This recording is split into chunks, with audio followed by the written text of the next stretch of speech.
हमारे रहते आप बेरोजगार क्यों हैं? सरकारी नौकरी की सबसे अच्छी तैयारी, सबसे अच्छे अध्यापक, सबसे कम फीस, हरियाणा का नंबर 1 कोचिंग सेंटर ICS। नमस्कार, मैं हूं प्रमोद और आप देखना शुरू कर चुके हैं दी-सड़कनामा.com। इस वक्त आपको मोबाइल स्क्रीन पे संविधान निर्माता बाबा साहब डॉक्टर भीमराव अम्बेडकर का चित्र है वो नज़र आ रहा है।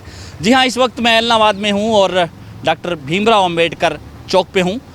जैसा कि आप सब लोग जानते हैं कि नगर निकाय चुनाव का बिगुल बज चुका है और 19 जून को वोट डाले जाएंगे, 22 जून को नतीजे आएंगे। इसको लेकर के दी-सड़कनामा.com की टीम है वो एलनाबाद में है और हम आपको आज एलनाबाद की जो पूरी पृष्ठभूमि है उसके बारे में जानकारी देंगे। और इस बार यहाँ पे चूँकि आरक्षित सीट है और इस आरक्षित सीट पे कौन कौन चेहरे होंगे, कौन कौन उम्मीदवार यानी चुनाव लड़ने वाले होंगे, उसके बारे में हम अलग अलग पार्टियों से चर्चा करेंगे। और हम आपको बता दें कि इस एलनाबाद शहर में टोटल 26,000 वोट हैं और 17 वार्ड हैं। पहले हम आपको बता दें कि इस अलग अलग वार्डों से यहाँ पे हम आपको बता दें कि जो पार्षद चुने जाएंगे उसी लिहाज से यहाँ पे चेयरमैन का जो कि वोट है वो इस बार सीधा डाला जाएगा। हर व्यक्ति है उसको अधिकार होगा कि वो चेयरमैन के लिए वोट कर पाएगा, क्योंकि इससे पहले पार्षद के लिए वोट करता था और जिन पार्टी के पार्षद सबसे ज़्यादा होते थे उनका चेयरमैन बनता था। लेकिन इस बार जो है चेयरमैन का वोट है वो सीधा डाला जाएगा। और हम आपको बता दें कि यहाँ पे इस बार भारतीय जनता पार्टी के सबसे ज़्यादा जो दावेदार हैं यानी उम्मीदवार चेहरे हैं वो सबसे ज़्यादा हैं। और क्योंकि यहाँ पे अक्टूबर में यहाँ पे उपचुनाव हुआ था और इस उपचुनाव में यहाँ पे नगर पालिका क्षेत्र की बात करें तो भारतीय जनता पार्टी को जीत मिली थी और 5,500 वोट से यहाँ पे भारतीय जनता पार्टी के प्रत्याशी गोविंद कांडा है वो जीते थे और इंडियन नेशनल लोकदल के प्रत्याशी अभय सिंह चौटाला है वो शहरी जो है वोट है वहाँ से 5,500 से उनको मात मिली थी। हालांकि ओवरऑल वो चुनाव जीत गए, लेकिन भारतीय जनता पार्टी का ये मानना है कि एलनाबाद शहर में जो है उनके वोट है वो ज़्यादा हैं और इसी को लेकर के जो है चेयरमैन है वो भारतीय जनता पार्टी का बनेगा, ऐसा उनका मानना है, उनका दावा है।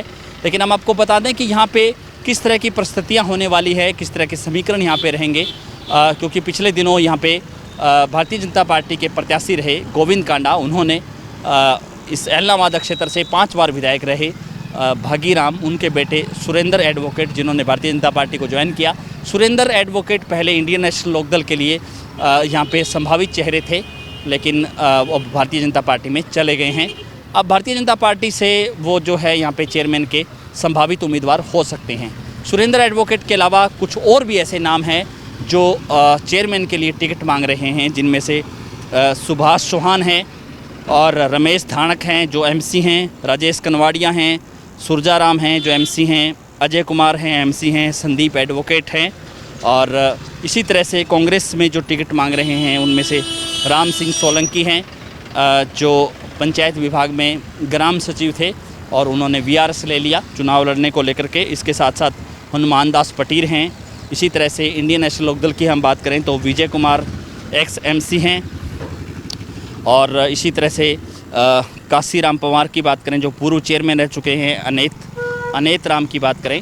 और इस बार चूँकि आम आदमी पार्टी भी सिंबल पर चुनाव लड़ रही है और आम आदमी पार्टी के यहाँ पे हरपाल सिंह हैं जो चेहरे हो सकते हैं चेयरमैन के। इसी तरह से जननायक जनता पार्टी, क्योंकि गठबंधन है वो टूट चुका है नगर निकाय में, जननायक जनता पार्टी और भारतीय जनता पार्टी दोनों ही अलग अलग वो चुनाव लड़ेगी। तो भारतीय जनता पार्टी के जो प्रत्याशी हमने संभावित बताए, उसी तरह से जननायक जनता पार्टी भी यहाँ पे तमाम सारे वार्ड हैं उनमें अपने उम्मीदवार है वो खड़े करेंगी MC के लिए, यानी जो है म्यूनिसिपल काउंसलर के लिए। इसी तरह से यहाँ पे चेयरमैन के लिए जननायक जनता पार्टी है, उन्होंने भी कमर कस ली है और जननायक जनता पार्टी की तरफ से यहाँ पे गौरी शंकर बुमरा जो मंडी मजदूर है वो संभावित चेहरे हो सकते हैं।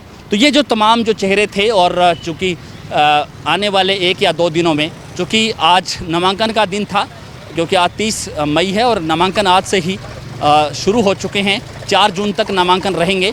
लेकिन अलग अलग जो राजनीतिक पार्टियां हैं वो आने वाले 2 दिनों में अपने पत्ते खोल देगी, अपने जो उम्मीदवार है उनके नाम फाइनल कर देगी और उसके बाद नामांकन दर्ज होंगे, स्कूटनी होगी, उसके बाद चुनाव चिन्ह अलॉट किए जाएंगे। उसके बाद जो है चुनावी बिसात बिछेगी और उसके बाद thesadkanaama.com की टीम भी हर वार्ड में जाकर के आपको चुनावी माहौल बताएगी कि कहाँ पे किसका पलड़ा भारी है, कौन कितने पानी में रहेगा। तो लगातार हमारे साथ बने रहिए और इस वीडियो को आप ज़्यादा से ज़्यादा शेयर जरूर कर दीजिए। आपकी इस वीडियो को लेकर के क्या राय है, ऐलनाबाद विकास को लेकर के आप क्या सोचते हैं, इन संभावित उम्मीदवारों को लेकर के आप क्या सोचते हैं, आप हमें कमेंट्स बॉक्स में अपनी राय जरूर दे सकते हैं। बहुत बहुत शुक्रिया।